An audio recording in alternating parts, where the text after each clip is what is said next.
तेरी हिम्मत कैसे हुई बैंक में आने की? निकल यहाँ से। तुम जैसे लोग भीख मांगते हैं और हमारे पास खाता खुलवाने आए हो। गार्ड, इसे यहाँ से बाहर ले जाओ। जी मैडम, चलो यहां से बाहर निकलो। सुबह के करीब 10:30 बजे का समय था। शहर के सबसे व्यस्त इलाके में स्थित एक बड़ा और चमचमाता बैंक हमेशा की तरह ग्राहकों से भरा हुआ था। हर तरफ सूट बूट पहने लोग, हाथों में फाइलें ली कर्मचारी और कंप्यूटर की आवाजों के बीच एक अलग ही रफ्तार चल रही थी। उसी समय बैंक के मुख्य दरवाजे से एक बुजुर्ग आदमी अंदर दाखिल होता है। उसके कपड़े बेहद साधारण थे, हल्की सी फीकी पड़ी कुर्ता पायजामा, पैरों में घिसी हुई चप्पल और सिर पर सफेद बाल। उसके हाथ में एक पुराना सा कपड़े का थैला था जिसे वह बड़े संभाल कर पकड़े हुए था। जैसे ही वह अंदर आया, कई लोगों की नजरें उसकी ओर उठ गईं। कुछ लोग उसे देखकर हल्का सा मुस्कुराए तो कुछ ने भौहें सिकोड़ लीं, मानो वह इस जगह के लिए अजनबी हो। बुजुर्ग आदमी धीरे धीरे चलते हुए काउंटर की ओर बढ़ा। उसके कदमों में थकान थी, लेकिन चेहरे पर शांति साफ झलक रही थी। काउंटर पर एक महिला कर्मचारी बैठी थी, नेहा। वह अपने काम में व्यस्त थी, लेकिन जैसे ही उसने उस बुजुर्ग को अपने सामने खड़ा देखा, उसने ऊपर से नीचे तक उसे देखा और चेहरे पर हल्की सी नाराजगी के भाव आ गए। जी, क्या काम है? उसने बिना मुस्कुराए पूछा। बुजुर्ग आदमी ने विनम्रता से कहा, बेटी, मुझे अपने खाते के बारे में कुछ जानकारी चाहिए थी। लगता है कुछ गड़बड़ी हो गई है। नेहा ने बिना ध्यान दिए कंप्यूटर स्क्रीन पर नजर रखते हुए कहा, आपका खाता यहां है भी या नहीं, पहले यह बताइए। बुजुर्ग थोड़ा मुस्कुराए और बोले, शायद है, एक बार देख लीजिए। नेहा ने गहरी सांस ली, जैसे उसे यह काम करने में कोई खास रुचि नहीं हो। ठीक है, बैठ जाइए, अभी समय लगेगा, उसने बिना उनकी ओर देखे कहा। पास खड़े कुछ ग्राहक आपस में फुसफुसाने लगे। लगता है गलती से यहां आ गया। अरे भाई, यह जगह ऐसे लोगों के लिए नहीं है। बुजुर्ग आदमी ने यह सब सुना लेकिन कुछ नहीं कहा। वह चुपचाप मुड़कर वेटिंग एरिया की ओर चला गया और एक कोने में रखी कुर्सी पर बैठ गया। उसने अपना पुराना थैला अपने पास रखा और धीरे से आंखें बंद कर लीं, जैसे धैर्य ही उसका सबसे बड़ा सहारा हो। उसे नहीं पता था कि अगले कुछ घंटों में यही बैंक, यही लोग और यही नजरें पूरी तरह बदलने वाली हैं। वेटिंग एरिया में बैठे उस बुजुर्ग व्यक्ति को अब लगभग 15 मिनट हो चुके थे। बैंक के अंदर वहीं चहल पहल जारी थी, लेकिन उसके लिए जैसे समय ठहर गया था। लोग आते, अपना काम करवाते और चले जाते, पर कोई भी उसकी ओर ध्यान नहीं दे रहा था। वह शांत बैठा रहा, कभी अपनी घड़ी की ओर देखता तो कभी काउंटर की तरफ। उसकी आंखों में कोई बेचैनी नहीं थी, बस एक उम्मीद थी कि कोई उसे बुलाएगा। उधर काउंटर पर बैठी नेहा अपने काम में लगी हुई थी, लेकिन बीच बीच में वह उस बुजुर्ग की तरफ देखकर हल्की सी उपेक्षा भरी नजर डाल देती, जैसे उसे यकीन हो कि यह व्यक्ति यहां का ग्राहक हो ही नहीं सकता। करीब आधे घंटे बाद बुजुर्ग उठे और धीरे धीरे फिर से काउंटर की ओर बढ़े। बेटी, अगर समय हो गया हो तो एक बार देख लेती, उन्होंने बहुत विनम्रता से कहा। नेहा ने इस बार थोड़ा झुंझलाकर जवाब दिया, बाबा, मैंने कहा ना, टाइम लगेगा, आप बैठिए, जब नंबर आएगा तब बुला लेंगे। पास खड़े एक युवक ने हंसते हुए अपने दोस्त से कहा, इनको तो समझ ही नहीं आता, बार बार आ जाते हैं। यह सुनकर भी बुजुर्ग ने कुछ नहीं कहा। उन्होंने बस हल्की सी मुस्कान दी और वापस जाकर बैठ गए। तभी बैंक का मैनेजर राकेश अपने केबिन से बाहर निकला। वह तेज कदमों से चलते हुए कर्मचारियों को निर्देश दे रहा था। उसकी नजर भी उस बुजुर्ग पर पड़ी, लेकिन उसने कोई खास ध्यान नहीं दिया। नेहा ने मौका देखकर मैनेजर से कहा, सर, एक बुजुर्ग बैठे हैं वहां, कह रहे हैं कि उनका खाता है यहां, लेकिन मुझे नहीं लगता। राकेश ने एक नजर दूर बैठे बुजुर्ग पर डाली और हल्की सी हंसी के साथ बोला, नेहा, तुम भी ना ऐसे लोगों पर टाइम मत वेस्ट करो, हमारे पास पहले ही बहुत काम है। लेकिन सर, वो बार बार पूछ रहे हैं, नेहा ने कहा। राकेश ने थोड़ा सख्त स्वर में कहा, देखो, अगर हर किसी को यहां बैठाकर हम जांच करने लगेंगे तो असली ग्राहकों का क्या होगा? बैठने दो उन्हें, खुद ही चले जाएंगे। यह बात पास खड़े कुछ ग्राहकों ने भी सुन ली और वे भी सहमति में सिर हिलाने लगे। उधर बुजुर्ग यह सब देख और सुन रहे थे। उनके चेहरे पर अब भी शांति थी, लेकिन आंखों में एक हल्की सी गंभीरता आ गई थी। उसी समय बैंक का एक जूनियर कर्मचारी विवेक अंदर आया। उसने माहौल को थोड़ा अलग पाया। लोगों की नजरें एक ही दिशा में थीं। विवेक ने धीरे से अपने साथी से पूछा, क्या हुआ? साथी ने हंसते हुए कहा, कुछ नहीं, एक बाबा आ गए हैं, कहते हैं उनका खाता है यहां। विवेक ने उस बुजुर्ग की ओर देखा। कुछ पल तक वह उन्हें देखता रहा, फिर उसके चेहरे के भाव बदल गए। उसे यह सब सही नहीं लगा। वह धीरे धीरे उनके पास गया और आदर से बोला, बाबा, आपको कोई मदद चाहिए क्या? बुजुर्ग ने उसकी ओर देखा और पहली बार उनके चेहरे पर हल्की सी राहत दिखाई दी। बुजुर्ग व्यक्ति ने जैसे ही विवेक की आवाज सुनी, उन्होंने धीरे से आंखें उठाईं। उनके चेहरे पर वही शांति थी, लेकिन अब उसमें हल्की सी उम्मीद भी झलक रही थी। हाँ बेटा, उन्होंने नरम स्वर में कहा, मुझे अपने खाते के बारे में जानकारी चाहिए। लगता है कुछ दिक्कत हो गई है। विवेक ने बिना किसी हिचकिचाहट के कहा, आप चिंता मत कीजिए, मैं देखता हूं। पास बैठे कुछ लोग यह देखकर हैरान थे। उनमें से एक ने धीरे से कहा, अरे ये क्यों टाइम खराब कर रहा है? लेकिन विवेक ने किसी की बात पर ध्यान नहीं दिया। वह पूरे सम्मान के साथ बुजुर्ग के पास कुर्सी खींचकर बैठ गया। आपका नाम क्या है बाबा?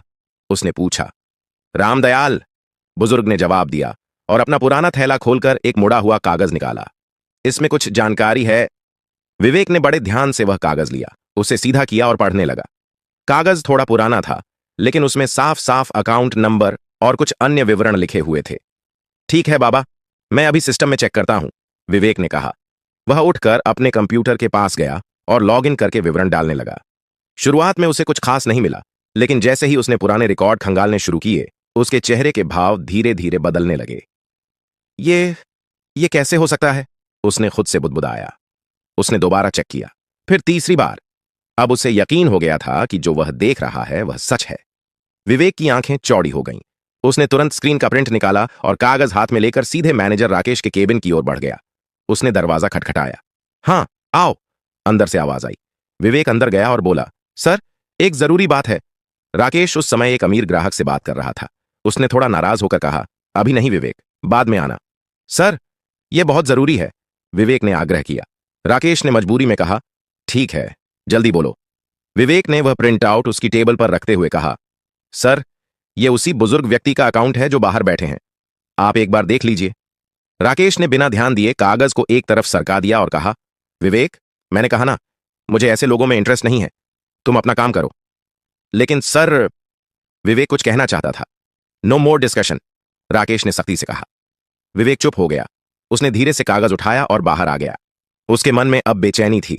उधर बुजुर्ग अब भी वहीं बैठे थे, जैसे उन्हें सब कुछ पता हो, या शायद वे बस इंतजार कर रहे थे सही समय का। विवेक उनके पास गया और धीरे से बोला, बाबा, क्या आप थोड़ी देर और रुक सकते हैं? बुजुर्ग ने हल्की मुस्कान के साथ कहा, मैं तो बेटा, जब तक जरूरत हो तब तक रुक सकता हूं। उनकी यह बात सुनकर विवेक और भी सोच में पड़ गया। उसे अब साफ लग रहा था कि यह साधारण दिखने वाला आदमी बिल्कुल साधारण नहीं है। समय धीरे धीरे बीत रहा था। घड़ी में अब करीब 1.5 घंटा हो चुका था। बैंक का माहौल पहले जैसा ही था, लेकिन विवेक के मन में बेचैनी बढ़ती जा रही थी। वह बार बार उस प्रिंटआउट को देखता, फिर बुजुर्ग की ओर नजर डालता। उसे समझ नहीं आ रहा था कि इतनी बड़ी बात को मैनेजर ने इतनी आसानी से नजरअंदाज कैसे कर दिया। उधर रामदयाल जी अब भी शांत बैठे थे। उनके चेहरे पर कोई नाराजगी नहीं थी, लेकिन उनकी आंखों में अब गहराई साफ दिखाई दे रही थी। आखिरकार विवेक ने फैसला किया कि अब वह चुप नहीं बैठेगा। वह फिर से मैनेजर राकेश के केबिन की ओर बढ़ा। इस बार उसके कदम पहले से ज्यादा दृढ़ थे। उसने दरवाजा खटखटाया। अब क्या है?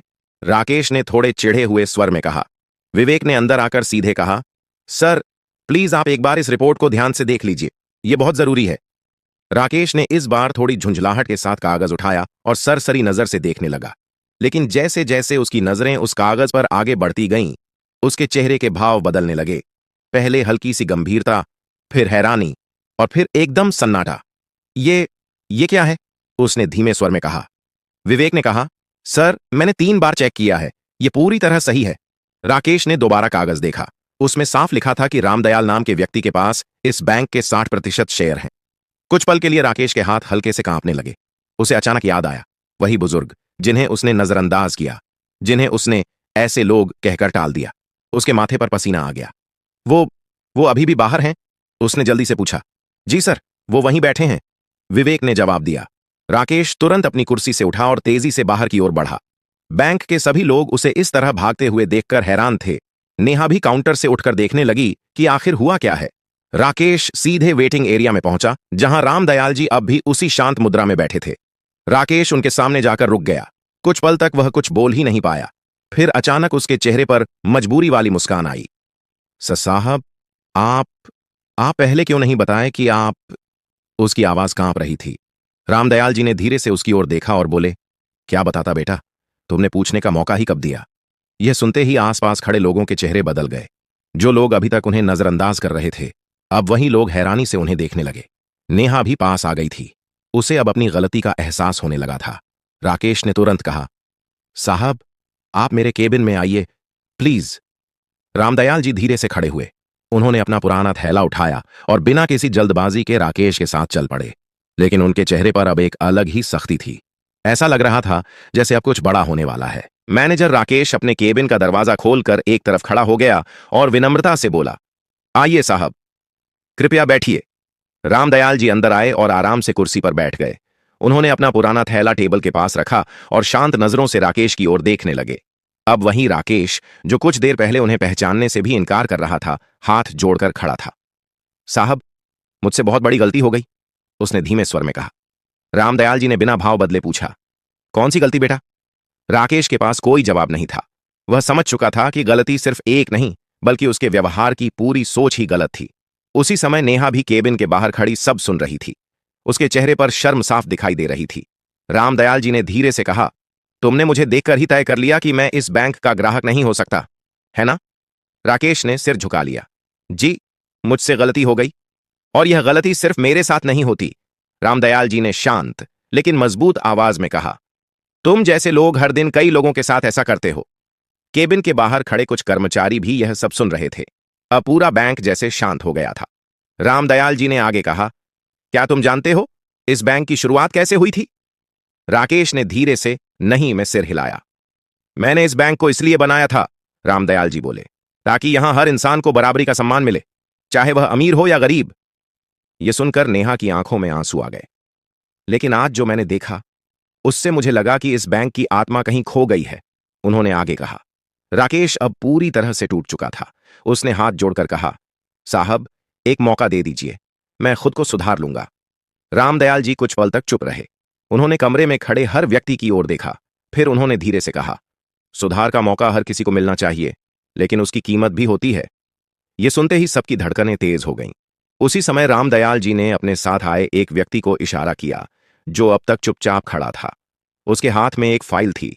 उसने फाइल खोलकर 2 कागज बाहर निकाले और टेबल पर रख दिए। रामदयाल जी ने उन कागजों की ओर इशारा करते हुए कहा, अब समय है सही फैसले का। कमरे में सन्नाटा छा गया। किसी को नहीं पता था कि अगले ही पल क्या होने वाला है, लेकिन इतना तय था कि अब सब कुछ बदलने वाला है। केबिन के अंदर गहरा सन्नाटा छा गया था। सभी की नजरें टेबल पर रखे उन 2 कागजों पर टिक गईं। रामदयाल जी ने धीरे से कहा, राकेश, इन कागजों को पढ़ लो। राकेश के हाथ हल्के से कांप रहे थे। उसने पहला कागज उठाया और पढ़ना शुरू किया। जैसे जैसे वह पढ़ता गया, उसके चेहरे का रंग उड़ता गया। यह उसका पद से हटाए जाने का आदेश था। उसकी सांसें तेज हो गईं। उसने कांपती आवाज में पूछा, साहब, ये क्या है? रामदयाल जी ने शांत स्वर में कहा, यह वही कीमत है जिसके बारे में मैं अभी बात कर रहा था। राकेश की आंखों में अब डर साफ दिख रहा था। साहब, प्लीज ऐसा मत कीजिए, मैं अपनी गलती मानता हूं। लेकिन इस बार रामदयाल जी का चेहरा सख्त था। अगर मैं आज तुम्हें माफ कर दूं, उन्होंने कहा, तो कल फिर किसी और रामदयाल के साथ यही होगा। यह सुनकर केबिन के बाहर खड़े सभी लोग बिल्कुल शांत हो गए। रामदयाल जी ने दूसरा कागज उठाया और विवेक की ओर बढ़ाते हुए कहा, विवेक, इसे पढ़ो। विवेक हैरान था। उसने कागज लिया और पढ़ने लगा। पढ़ते ही उसकी आंखें फैल गईं। साहब, ये तो। वह कुछ बोल ही नहीं पा रहा था। रामदयाल जी ने मुस्कुराते हुए कहा, आज से तुम इस बैंक के नए मैनेजर हो। यह सुनते ही पूरे बैंक में हलचल मच गई। नेहा, जो दरवाजे के पास खड़ी थी, एकदम चौंक गई। बाकी कर्मचारी भी आपस में देखने लगे। विवेक ने तुरंत कहा, साहब, लेकिन मैं तो अभी बहुत छोटा कर्मचारी हूं। मैं यह जिम्मेदारी कैसे? रामदयाल जी ने उसकी बात बीच में ही रोक दी। जिम्मेदारी पद से नहीं, सोच से निभाई जाती है। उन्होंने आगे कहा, तुमने आज जो किया, वही इस पद के लिए सबसे जरूरी है, इंसान को इंसान समझना। राकेश अब पूरी तरह टूट चुका था। उसने धीरे से कहा, साहब, अब मैं क्या करूंगा? रामदयाल जी ने उसकी ओर देखा और बोले, तुम्हें नौकरी से नहीं निकाला जा रहा, लेकिन अब तुम फील्ड में काम करोगे, ताकि तुम्हें असली लोगों और उनकी परेशानियों का एहसास हो। राकेश ने सिर झुका लिया। उसके पास अब कोई शब्द नहीं थे। रामदयाल जी ने फिर नेहा को अंदर बुलाया। नेहा कांपते हुए अंदर आई और हाथ जोड़कर खड़ी हो गई। साहब, मुझसे भी गलती हो गई, रामदयाल जी ने नरम लेकिन स्पष्ट आवाज में कहा। गलती पहली बार हो तो माफ की जा सकती है, लेकिन उससे सीखना जरूरी है। नेहा की आंखों से आंसू बहने लगे। मैं वादा करती हूं साहब, अब कभी किसी को उसके कपड़ों से जज नहीं करूंगी। रामदयाल जी ने सिर हिलाया। मुझे उम्मीद है।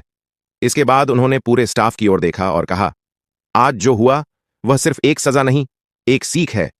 अब हर कोई समझ चुका था कि यह दिन बैंक के इतिहास में हमेशा याद रखा जाएगा और असली बदलाव अब शुरू होने वाला था। रामदयाल जी के शब्द पूरे बैंक में गूंज रहे थे। हर कर्मचारी, हर ग्राहक उस पल का गवाह था। माहौल अब वैसा नहीं था जैसा सुबह था। जहां पहले घमंड और लापरवाही थी, अब वहां सन्नाटा और सोच थी। रामदयाल जी धीरे धीरे केबिन से बाहर निकले। उनके कदम पहले की तरह ही शांत थे, लेकिन अब उनकी मौजूदगी का असर हर किसी पर साफ दिख रहा था। विवेक अभी भी कागज हाथ में लिए खड़ा था। उसे यकीन नहीं हो रहा था कि कुछ ही पलों में उसकी जिंदगी इतनी बदल गई। रामदयाल जी उसके पास आए और उसके कंधे पर हाथ रखते हुए बोले, डरना मत, बस वही करना जो आज किया है। विवेक ने सिर हिलाया। जी साहब, मैं पूरी कोशिश करूंगा। उधर राकेश एक कोने में खड़ा था। उसका सिर झुका हुआ था। उसे अपनी गलती का एहसास हो चुका था, लेकिन अब पछतावे के अलावा उसके पास कुछ नहीं था। रामदयाल जी उसके पास गए और बोले, गलती करना बुरा नहीं, लेकिन उसे समझना और सुधारना जरूरी है। राकेश ने धीरे से कहा, मैं कोशिश करूंगा साहब। रामदयाल जी ने हल्की सी मुस्कान दी और आगे बढ़ गए। अब उनकी नजर नेहा पर पड़ी। नेहा की आंखें अभी भी नम थीं। नेहा, उन्होंने आवाज दी। जी साहब, वह घबराते हुए बोली। आज के बाद इस काउंटर पर बैठने का मतलब सिर्फ काम करना नहीं, लोगों का भरोसा संभालना भी है, रामदयाल जी ने कहा। नेहा ने दृढ़ता से जवाब दिया, मैं अब कभी किसी को देखकर अंदाजा नहीं लगाऊंगी, पहले समझूंगी। रामदयाल जी ने संतोष से सिर हिलाया। इसके बाद उन्होंने पूरे बैंक की ओर देखते हुए कहा, याद रखिए, बैंक सिर्फ पैसों से नहीं चलता, भरोसे से चलता है। यह बात हर किसी के दिल में उतर गई। कुछ देर बाद रामदयाल जी अपने साथ आए व्यक्ति के साथ बाहर की ओर बढ़ने लगे। इस बार कोई उन्हें अजीब नजरों से नहीं देख रहा था, बल्कि हर कोई सम्मान के साथ उन्हें देख रहा था। दरवाजे तक पहुंचते पहुंचते उन्होंने एक बार पीछे मुड़कर देखा। पूरा स्टाफ सीधे खड़ा था। सीखना कभी बंद मत करना, उन्होंने आखिरी बात कही, और फिर वह बाहर चले गए। उनके जाने के बाद बैंक का माहौल पूरी तरह बदल चुका था। अब नेहा हर ग्राहक से मुस्कुराकर बात करती, विवेक हर छोटी बड़ी समस्या को ध्यान से सुनता, और राकेश फील्ड में जाकर पहली बार समझ रहा था कि असली दुनिया क्या होती है। धीरे धीरे इस बैंक की चर्चा पूरे शहर में फैलने लगी। वहां हर इंसान की इज्जत होती है, और यह बदलाव किसी नियम से नहीं, एक इंसान की सोच से आया था। कहानी की सीख, किसी की पहचान उसके कपड़ों या हालत से नहीं, उसके व्यवहार और असली व्यक्तित्व से होती है। जो दूसरों को सम्मान देता है, वही असली मायनों में बड़ा होता है। अगर आपको यह कहानी पसंद आई हो तो इसे लाइक जरूर करें, अपने दोस्तों और परिवार के साथ शेयर करें ताकि उन्हें भी इससे कुछ सीख मिले। और हां, कमेंट करके जरूर बताएं कि आप किस शहर या गांव से देख रहे हैं। ऐसी ही और दिल छू लेने वाली कहानियों के लिए चैनल को सब्सक्राइब करना बिल्कुल न भूलें। धन्यवाद।